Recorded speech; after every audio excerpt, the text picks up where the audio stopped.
Conduire que l'esprit mette une pensée, une direction dans les cœurs. Et je pense que le Seigneur l'a fait. L'a fait et que je voudrais partager avec vous ce soir. Vous savez, l'apôtre Pierre va dire à un moment donné, dans sa deuxième épître du chapitre 3, au verset 9, il va exprimer ces mots. Il va dire, le Seigneur ne tarde pas dans l'accomplissement de sa promesse, comme quelques-uns le croient.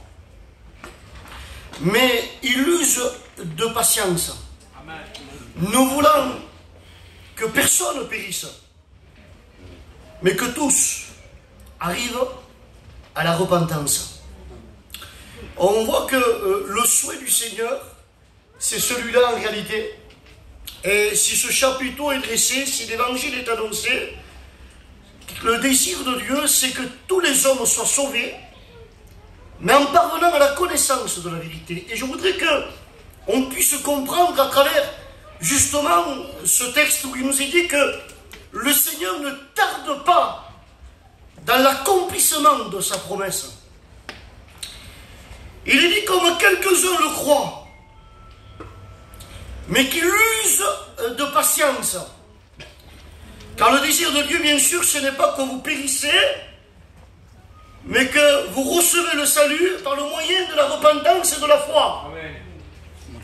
Alors, on pourrait se dire, mais quelle est cette promesse? De quelle promesse cela nous parle?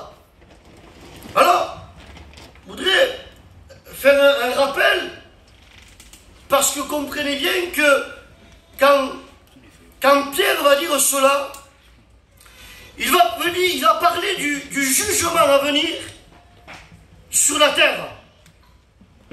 Seigneur, un jour, va se lever et la terre va passer dans le jugement. Mais je voudrais nous amener à comprendre qu'aujourd'hui, nous ne sommes pas sous le temps du jugement ou de la colère de Dieu, mais si l'Église est là, c'est parce que nous sommes sous le temps de la grâce de Dieu. Amen. Mais j'aimerais vous dire que le Seigneur, on trouve ça dans Jean 14, quand il parla de ses disciples, à un moment donné, il dit le trouble dans le cœur de ses disciples, il va dire que votre cœur ne se trouble pas. Croyez en Dieu, croyez en moi, il dira. Il dira, je m'en vais vers mon Père, vous préparez une place, afin que là où je suis, vous y serez aussi. Il va dire, je reviendrai pour vous prendre avec moi. Amen. Et ça, nous savons que c'est l'espérance aujourd'hui de l'Église. C'est l'espérance des chrétiens. Nous savons que le Christ est monté dans la gloire afin de nous préparer une place pour chacun de nous. Mais quand l'Église va être enlevée, amen, quand l'Église va être enlevée, on voit déjà qu'il y a un tri qui est fait. Parce que le Seigneur ne prendra pas n'importe qui, il prendra ses enfants. Quand l'Église est enlevée, le temps de la grâce disparaît. Et c'est le temps du jugement à venir, de la colère de Dieu. Puis à un moment donné, il nous est dit, et on va lire le texte, on le trouve dans Matthieu 25, 31. À un moment donné, il nous est dit que le Christ va revenir avec sa gloire. Et il se fera cesser le jugement pour poser le règne du millénium, qu'on appelle ça. Et regardez ce qu'il dit.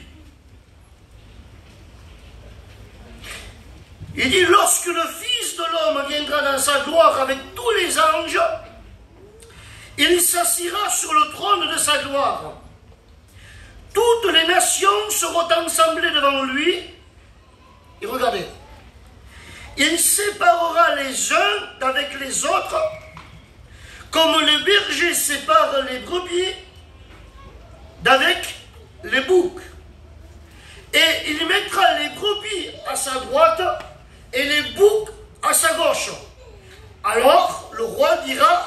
sont à sa droite, venez, vous qui êtes bénis de mon Père, prenez possession du royaume qui vous a été préparé dès la fondation du monde.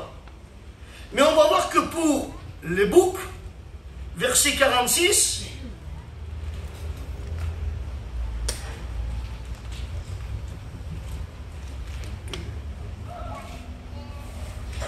il dit pour les boucs, ceux-ci iront au châtiment éternel, mais les justes à la vie éternelle. Ce que j'aimerais vous faire remarquer tout simplement, c'est qu'on voit qu'à un moment donné, le Seigneur va se lever et on va voir qu'un tri va être fait. Et quand on regarde plus loin aussi dans le livre de l'Apocalypse, on y voit le grand jugement du trône blanc. C'est un jugement où dans ce jugement, il y aura que des perdus, tous ceux qui n'auront pas voulu accepter le Seigneur. Le Seigneur va se lever et Pierre va nous dire que le Seigneur ne veut pas que vous soyez, excusez-moi de l'expression, des boucs, mais il veut que vous soyez des brebis. Amen. Et il va donner cette expression. Il use de patience. Quelque chose, ça. User de patience. L'apôtre Pierre est en train de nous amener à faire comprendre quelque chose. Vous savez, quand quelque chose est usé, c'est qu'en général, c'est qu'il a été beaucoup utilisé. Et au bout d'un moment, il devient usé. Ou parfois, quand la vie nous a pas fait de cadeau, on peut être usé par la vie. Là, voulant dire que il y a le temps de la patience, mais nous sommes plus encore que dans ce temps. Voulant dire qu'il use de patience. Mais qu'est-ce qui anime le cœur de Dieu pour cela, si c'est de l'amour qu'il a pour chacun de nous?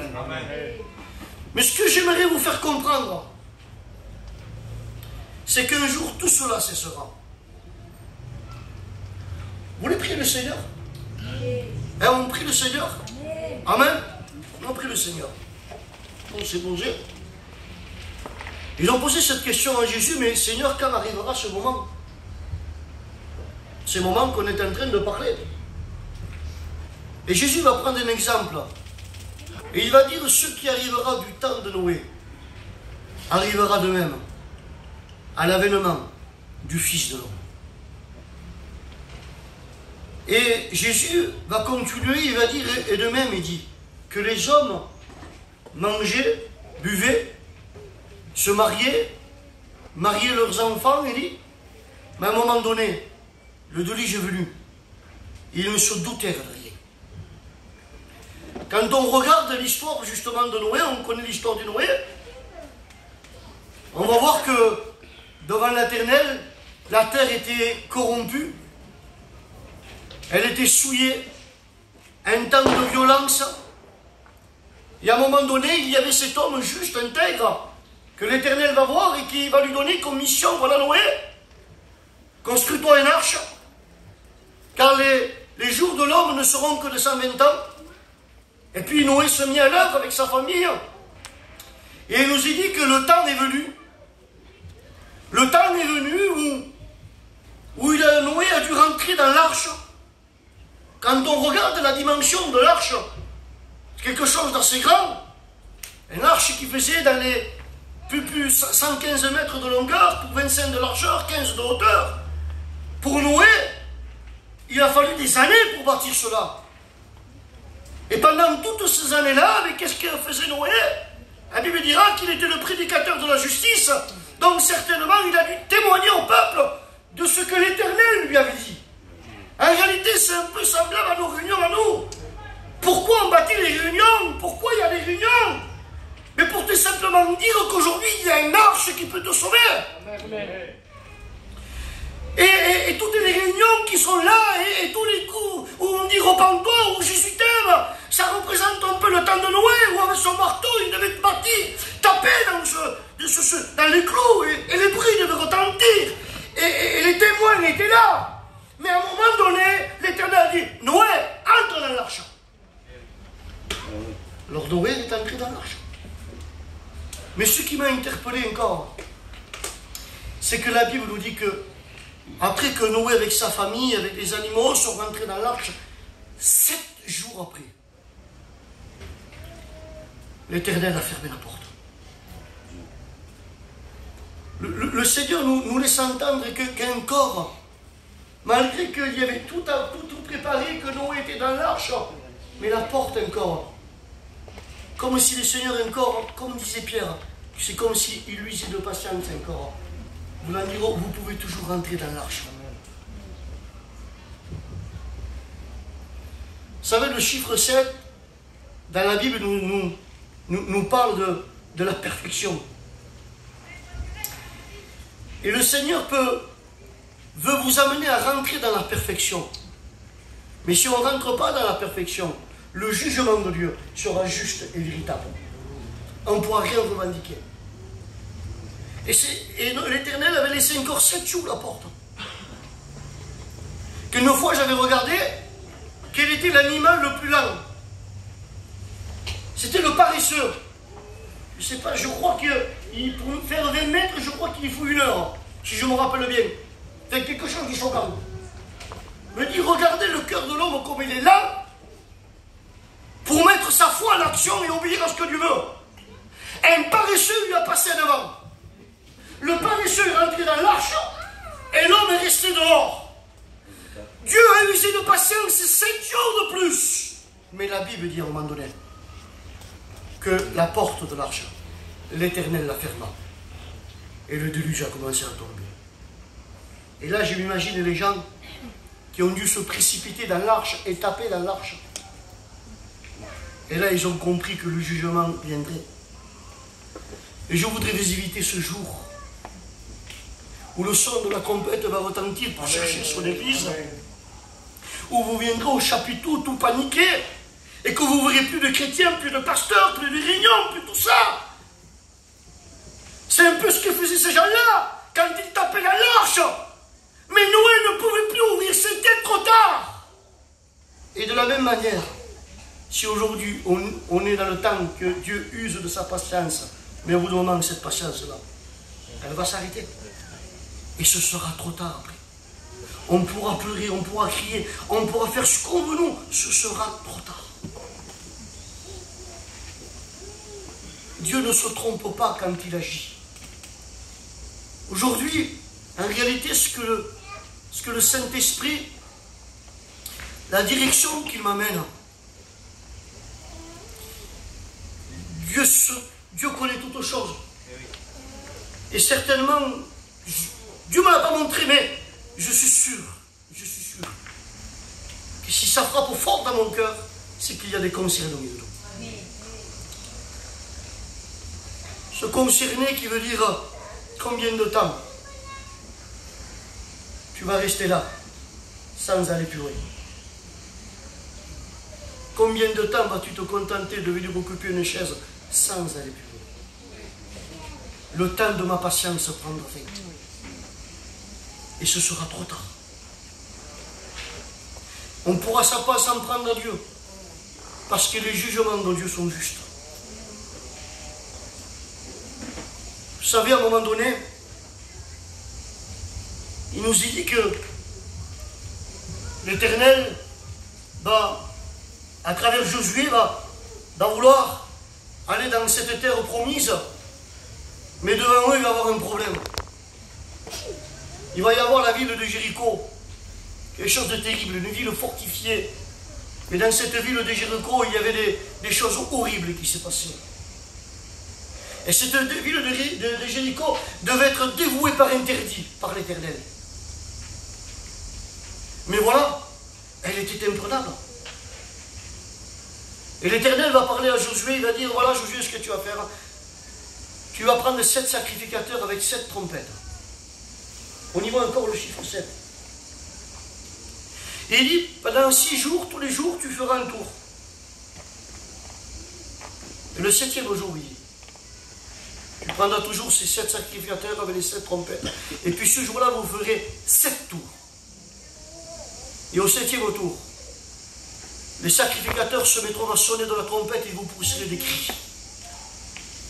Et la Bible dit, parce qu'ils ont obéi à Dieu. Amen. Ce qui est impossible, la capacité humaine, Dieu l'a fait pour eux. Alléluia. La ville de Jéricho, les murs ont tombé. La ville a été dévouée par interdit. Une victoire complète. Mais pourquoi? Parce qu'ils ne se sont pas arrêtés devant Jéricho. Mais qu'ils sont rentrés dans ce que Dieu voulait. Et quand on veut rentrer dans ce que Dieu veut nous faire rentrer dans la plénitude. Amen. Il ne veut pas te baigner pour un temps, il veut te baigner pleinement. Amen. Vous savez, je regardais, quand la ville devait être dévouée par interdit, et ça m'attrapait, et je voulais le partager avec vous. Le mot voué, dévoué, on y trouve le mot Eren. Et Eren, regardez, c'est quand un objet ou la personne était remis à Dieu. Soit pour être jugé, soit pour le servir. Donc on voit pleinement quelque chose. Quand le Seigneur agit, ou alors on se laisse pleinement gagner à lui. On cède la victoire au Seigneur et on le sert. Ou alors le Seigneur passe au jugement. Et là, nous sommes châtiés pour nos péchés. Et ce que je voudrais qu'on réalise, c'est ces temps où nous vivons.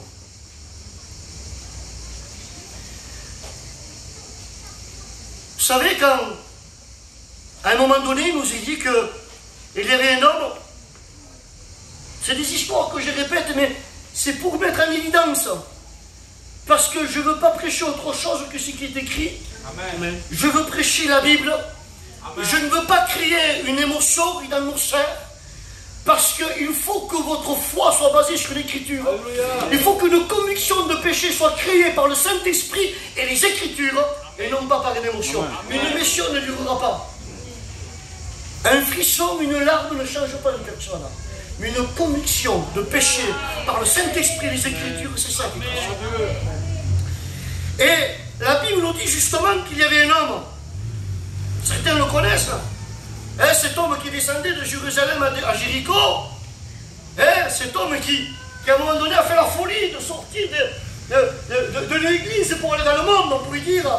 Et qu'est-ce qu'il a trouvé? Des brigands sont venus à lui. La Bible dit que les brigands l'ont dépouillé et l'ont laissé à demi-mort. Et puis là, pour passer, il y avait un lévite et sacrificateur qui passaient outre. Et là, il y avait le bon samaritain.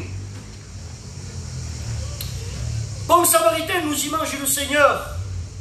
Quelqu'un qui est de l'extérieur. Parce que n'oublions pas que le Seigneur n'est pas terrestre, il est céleste. Il s'est déplacé du ciel pour nous. Rempli d'ému, de compassion quand il a vu nos vies, notre misère. Et puis là, il lui dit que ce samaritain s'est chargé de cet homme qui était à demi-mort, en y passant de l'huile, du vin, et puis il a monté dans sa voiture et il l'a amené à l'hôtellerie.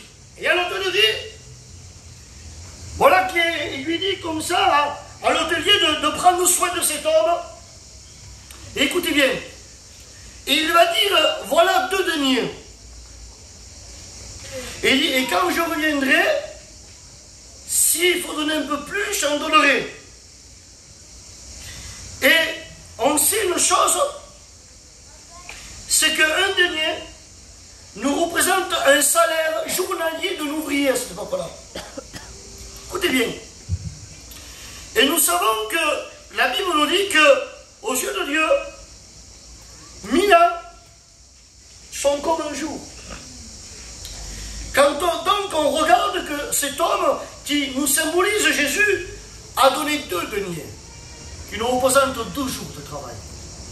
Quand on les met avec la Bible, ça nous représente 2000 ans. Écoutez bien.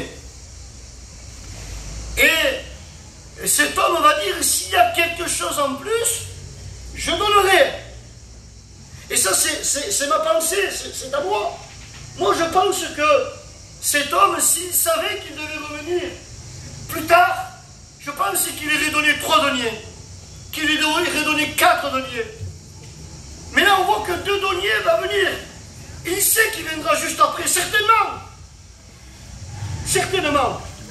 Mais tu me diras où tu vas en venir. Peut-être il y en a qui ont compris. Mais tu veux venir. Notre Seigneur, il a 2000 ans en arrière, a dit, je vais vous préparer une place. Les 2000 ans sont passés. Il nous représentait ces 2 deniers. Et là, nous sommes dans les miettes qu'il y a en 2023. Et peut-être un peu encore, un peu d'argent que cet homme devait donner. Ça nous représente le temps encore où Dieu a eu de patience pour venir nous chercher. Je veux que vous compreniez que les exemples de la Bible nous sont donnés pour réaliser le temps où nous sommes. Et la Bible nous dira comme ça de racheter le temps. Pourquoi racheter le temps? Parce qu'il va dire que les jours sont mauvais. Car les jours sont mauvais. Aujourd'hui, il faut se regarder. Il ne faut pas se tromper en soi-même. Être vrai. Parce que les temps qui sont autour de nous, ils sont bons. Parce que les temps qui sont autour de nous sont positifs. Paul va dire à Timothée, il dit, dans les derniers jours, il dit, les jours, il dira, ils seront difficiles. On appellera ce qui est mal bien. Et le mal est tellement présent devant nous qu'aujourd'hui on le tolère, on vit avec et on fait comme si c'était normal. Ça ne nous dérange plus. On vit dans un monde où le péché règne. Où la Bible dit que le Dieu de ce siècle est l'ennemi de nos âmes. Et vous voulez me faire croire que les jours seraient bons ici? Les gens s'en vont en vacances, dans les périodes de vacances. Ils peuvent se donner les vacances. Ils passeront quelques heures agréables. Mais ils partent avec leurs nerfs. Ils partent avec leur angoisse.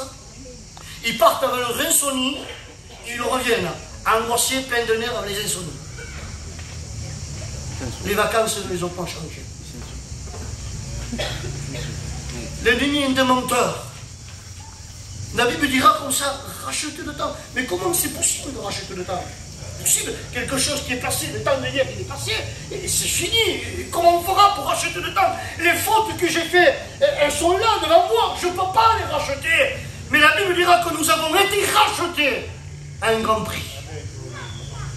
Il y en a un qui peut te racheter, et son nom c'est Jésus. Amen. Où la Bible dit qu'il n'a pas racheté par de l'or ou de l'argent, non. Il dira, mais par son sang précieux, le sang du Christ a été versé pour que nos péchés soient pardonnés. Mais pourquoi? Pour te donner une nouvelle vie. Pour ôter l'angoisse de ta vie, pour y mettre sa paix. Pour que tu puisses connaître qu'est-ce que c'est la présence de Dieu. Pour que tu puisses avoir l'espérance de la gloire. Pour que tu puisses être libéré de tous tes liens et d'arrêter de jouer un rôle. Tu peux jouer un rôle devant moi, tu peux jouer un rôle devant la cité, mais devant Dieu, on ne joue pas. Ouais. Dieu te connaît. Il sait les larmes que tu coules quand tu es chez toi, où tu es pris par l'angoisse, où tu n'arrives plus à respirer. Dieu te voit, Dieu te connaît, mais il te propose une solution. Amen. Et cette solution ne tarde pas. Il ne tarde pas dans l'accomplissement de sa promesse. J'ai marqué comme ça, ne te trompe pas par de faux raisonnements. Vous savez, vous m'accordez encore 5 minutes, hein, vous êtes avec moi? Amen. Si je vous fatigue, vous levez la main. Il nous est dit à un moment donné que les Hébreux ont été libérés de l'Égypte. Et les Hébreux ont vu des choses extraordinaires que nous, on n'a pas vues. Hein. Ils ont vu des miracles extraordinaires en Égypte. Vous avez vu le film de Moïse? Ils ont vu les eaux de la mer comme ça s'ouvrir devant eux. Ils ont vu que dans un désert, l'eau du rocher, quand Moïse l'a frappé, il nous a dit que l'eau est tombée. chaque matin qu'ils se levaient, ils avaient de la manne. Et à un moment donné, même, Dieu leur envoyait des cailles. Écoutez, ils ont vu des choses extraordinaires. Ils ont vu la main de Dieu. Il y avait Moïse, il y avait Aaron, il y avait les Lévites, il y avait le tabernacle, il y avait la Shekinah. Écoutez, ils ont vu des choses extraordinaires. Ils ont été témoins des choses que nous, on n'a pas vues. Mais écoutez ce qu'il dit. Dieu voulait les amener dans la terre promise. Même pendant 40 ans, leurs vêtements ne se sont pas usés. Je ne sais pas ce que vous réalisez. Mais il nous dit à un moment donné, regardez. Dans 1 Corinthiens 15, il dit, la plupart d'entre eux ne furent au point agréables à Dieu, puisqu'ils se périrent dans le désert. Ça veut dire qu'à un moment donné, le Seigneur leur a demandé de passer à l'action. Ça veut dire que le Seigneur, à un moment donné, les a rappelés maintenant à aller plus loin, à mettre en action leur foi. Tu as vu tout ce que j'ai fait. Maintenant, moi, je te dis de prendre possession de ce que je te montre.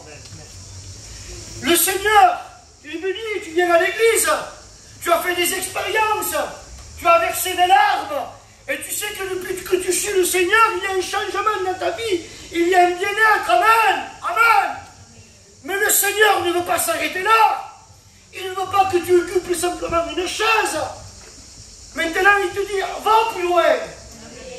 Mais peut-être qu'il y a des géants devant toi. Quand ils sont allés explorer le pays de Canaan, la Bible dit qu'il y avait des géants devant eux. Ils étaient 12. Sur les 12, il n'y a que Josué et Caleb qui ont gardé la foi. Il y a 10 autres qui ont découragé le peuple. Et par rapport à cela, ils se périrent tous dans le désert. Pourquoi? Parce qu'ils se sont simplement contentés d'avoir vu ce que Dieu pouvait faire, mais Dieu voulait aller plus loin avec eux. Il voulait les amener dans la terre promise. Il voulait les faire rentrer dans le repos. Et ce serait dommage que tu viennes ici comme si tu viendrais prendre un doliprane qui apaiserait ta conscience. Apaiser ta conscience juste pour un moment, ce serait dommage. Dieu ne veut pas apaiser ta conscience. Dieu ne veut pas faire une amélioration avec toi. Ce serait te tromper. Dieu veut opérer une transformation. La Bible dit que c'est quelqu'un est en Christ. Il est une nouvelle création. Et que les choses anciennes sont passées. Et que toutes choses sont devenues nouvelles. Voilà ce que Dieu veut. Ce serait bien dommage. Vous savez, à un moment donné, il y avait Naaman aussi. Naaman était quelqu'un dans la Bible. Parce qu'il nous a dit que cet homme était fort, était vaillant, était le chef de l'armée du roi de Syrie, il côtoyait le roi, il avait une bonne situation, il avait des servantes, des serviteurs, il avait des chars, il avait des grades, il avait des médailles, et quand on passait, quand M. Naaman passait, et les gens se poussaient, et certainement, à l'apparence de Naaman, du foyer de Naaman, des gens devaient l'envier. Mais voilà, quand il rentrait chez lui le soir, et qu'il devait déposer l'armure, la Bible nous dit que cet homme fort et vaillant, il était lépreux. Et la lèpre nous symbolise le péché. La lèpre, excusez-moi, mais ça sent mauvais. La lèpre défigure une personne, et c'est ce que le péché fait. Le péché défigure les gens. Le péché détruit les familles. Cet homme fort et vaillant était lépreux. Les gens ne le voyaient pas. Mais donnons-nous de l'imagination, mais j'imagine le soir quand il était seul, que personne ne voyait. Certainement, Naaman devait gémir de sa situation, une lèpre. On a marre d'une lèpre. Mais là, il y avait une petite chrétienne. Elle servait sa femme. Et cette petite chrétienne a pu dire, regardez le témoignage qu'elle avait.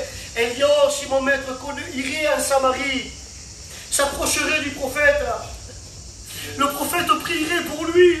Et mon maître serait guéri de sa lèpre. Et regardez l'impact du témoignage. C'est que Naaman a cru cette petite fille. Il s'est déplacé. Il est allé jusqu'en Samarie. Écoutez bien. Il se renseigne où c'est qu'il est le prophète. On lui dit, voilà, le prophète se trouve ici. Il va avec ses chars. avec ses lingots d'or, avec son argent, avec ses habits de rechange. Il dit là, avec le cheval qu'il avait, les derniers cris, ses serviteurs, et quand Naaman devait passer, ça devait faire du bruit, et tout le monde devait regarder, et tout le monde devait être épaté à la vue de Naaman. Il s'est arrêté devant Élisée, écoutez bien.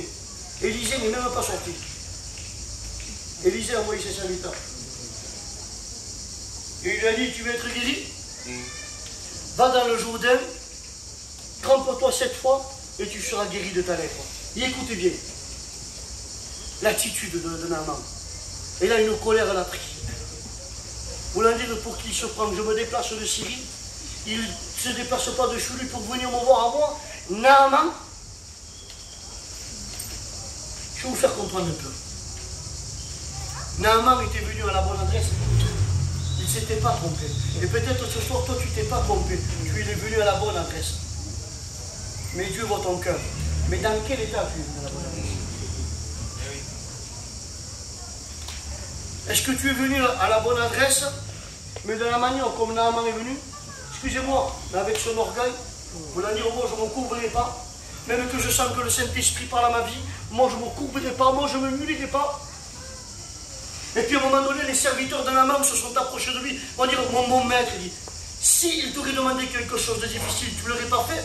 Oui, il dit, eh bien pour cela, ce qu'il te demande, c'est de te tremper 7 fois dans le Jourdain, et tu seras guéri. Et en réalité, le salut, le moyen de te sauver, on ne demande pas de l'argent, on ne demande pas de monter dans la lune, on ne demande pas des choses extraordinaires, mais c'est simplement de la foi et de l'honnêteté de cœur qu'il faut. Et puis Naaman, rentré en soi-même, il dit, mais il a raison. Et puis Naaman, là, il s'approche devant le Jourdain, et ça c'est beau. Et ça c'est beau. Le Jourdain, il suffit de nous. Celui qui descend. Jourdain veut dire celui qui descend. Et c'est beau quand on commence à comprendre et qu'on commence à subir. C'est beau. Parce que dès que Naaman va faire ça, il a la lèpre en dessous, il n'est pas parti la lèpre. Il a son armure, il a ses médailles, il y a du monde autour. Mais là, maintenant, assez de jouer l'hypocrisie, assez de porter un masque. Je suis ce que je suis, mais je viens de mon Dieu. Alors maintenant, il faut que j'enlève l'armure. Il y en a assez, tout ça. Et là, Naaman se découvre les gens voyants. Mais les gens ne le jugent pas, parce que souvent on se croit que les gens vont le juger. Mais vous inquiétez pas, la Bible dit que tous ont péché. On est tous pécheurs. Nous avons tous besoin de la grâce de Dieu. Et Naaman va se plonger dans le Jourdain, celui qui descend. Naaman, de l'orgueil, il est passé à l'humilité. Mais est-ce qu'il va être béni, Naaman? Alors, se plonge 1 fois, 2 fois, 3 fois. Et on va retrouver encore quoi? On va retrouver encore ce fameux chiffre 7, qui nous représente le chiffre de la plénitude, qui nous représente le chiffre de la perfection, qui nous représente l'homme dans le repos de Dieu. Et à la 7e fois, il se lève. Et la Bible dit que Naaman, là, qu'est-ce qu'il s'est passé? C'est que sa peau est redevenue comme celle d'un jeune enfant. Et Naaman fut purifié de sa lèpre. Mais qu'est-ce qui s'est passé? Parce que tout simplement, Naaman a compris qu'il avait un besoin. Mais il a compris une chose aussi, c'est qu'il fallait s'humilier. Alors, la chose que j'aimerais te dire, c'est celle-là. J'ai fini. Je finis. On a compris que nous sommes dans le temps où Dieu use sa patience. Voilà dire que Dieu a été plus que patient maintenant. Le Seigneur t'avait dit à des multitudes de fois. Mais maintenant, tu as des décisions aussi à prendre. Parce que si tu viens comme un amant devant ici et que tu ne vas pas plus loin, il n'y aura pas de guérison. Tu seras venu, mais tu seras reparti comme tu es. Mais si tu viens et que tu reconnais ton honnêteté devant Dieu, il faut être honnête devant le Seigneur et de dire, Seigneur, regarde mon état, regarde mon besoin. Seigneur, regarde, nous sommes dans ces derniers temps et ce que j'ai besoin. Si tu reviens, je suis perdu. Je suis perdu. Mais qu'est-ce qui fait obstacle à ma foi? Parce que parfois, il y a des géants qui se dressent. Et excusez-moi, mais s'il y a un obstacle, s'il y a un géant qui t'empêche d'avancer, ça veut dire que tu aimes plus ce géant que Dieu. Et le Seigneur, s'il vient et qu'il ne te prend pas, tu ne pourras pas le pointer du doigt. Mais je vais de la réunion, moi. Le Seigneur te demande d'aller plus loin. Amen. Il veut que tu ailles plus loin. Il veut que tu sois un soldat du Christ. Il veut que tu le serves. Il veut que tu sois une servante. C'est l'ordre que le Seigneur a donné. Allez, par toutes les nations, faire des disciples, les baptiser au nom du Père, du Fils et du Saint-Esprit. C'est des disciples qui veulent. Ce n'est pas des adhérents à une chaise. Ça suffit de venir aux réunions et de ne pas aller plus loin. Je vous en supplie. Soyez réconciliés avec nous. Regardez Isaïe, ce qu'il va dire. Il va dire l'Éternel des armées passe en revue l'armée qui va combattre. Israël va appeler à être combattre. Et excusez-moi, mais quand on s'engage dans les choses de Dieu, la Bible dit que nous sommes comme des soldats de Jésus-Christ. Des soldats au niveau de la foi. Mais mon frère, ma soeur, ou toi qui te dis, moi j'aime Dieu, mais qui ne veut pas prendre l'engagement, j'aimerais te dire, si maintenant le Seigneur compterait, regarderait son armée, est-ce que ton nom serait là? Est-ce que tu es un disciple? Est-ce que tu t'es engagé avec lui? Alors ce que je voudrais te dire, c'est ne tarde pas. Tu n'as pas le droit. Nous sommes en état d'alerte d'urgence. Toutes les prophéties ont été accomplies. Ce que l'Église attend, c'est que Jésus revienne. Amen. Quand on regarde aujourd'hui autour de nous tout ce qui se passe, ça ne nous étonne pas, nous les chrétiens. Hein? C'est marqué dans la Bible. Il ne dit pas, dans les derniers temps, les jours seront heureux, ils seront mauvais. On le sait. Et vous en êtes témoins, Seigneur. Regardez la cité, là, mettez-vous là. Regardez là, on dirait un taudis. Regardez là, un taudis. Mais jamais ça existe, ça, non? On peut même plus rouler en voiture. Ne laissez pas passer vos enfants, hein, un peu tard le soir. Le pot. T'as pot. La dernière fois, ce un mot à tirer, là, on vit dans un... On ne le voyait pas, ça. Ça vous étonne? Jésus revient. Ne vous laissez plus tromper par l'ennemi. Amen. On baisse nos têtes.